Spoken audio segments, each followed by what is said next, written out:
Hello दोस्तों, superstar coaching के एक न्यू वीडियो में आपका स्वागत है। दोस्तों, कल आप लोग के सोशल साइंस का एग्ज़ाम है, तो इसके लिए रिलेटेड मैंने अब मोस्ट इंपोर्टेंट कोर्स चलाया हूँ। तो चलिए आप वीडियो को शुरू से लेकर अंत तक देखते रहिए।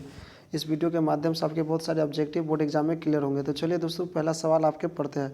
पहला सवाल आपके दिया गया, इटली और जर्मनी किस महादेश के अंतर्गत आते हैं। पूछा हमसे यह गया है कि इटली और जर्मनी किस महादेश के अंतर्गत आते हैं। तो इसका राइट आंसर होगा दोस्तों, यूरोप के अंतर्गत होते हैं। अगला क्वेश्चन हम लोग पढ़ते हैं। अगला क्वेश्चन क्या है, मेजनी का संबंध किससे था।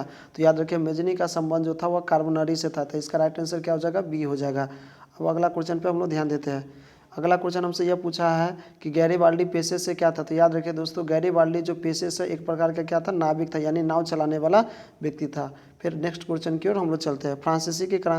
फ्रांसीसी क्रांति कब हुई थी। याद रखिए, फ्रांसीसी क्रांति जो आपका हुआ था 1789 ईस्वी में। इसका राइट आंसर क्या हो जाएंगे, ए हो जाएंगे। फिर हम लोग अगला सवाल पर बात करते हैं।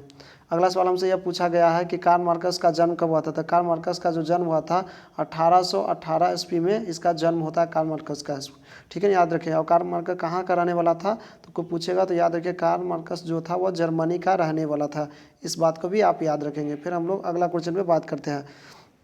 अगला हमसे पूछा है, रूस में जार का क्या अर्थ होता है। तो रूस में जार का जो अर्थ होता है वह रूस का सम्राट होता है। याद रखेंगे, ये आपका दूसरा चैप्टर से सवाल है।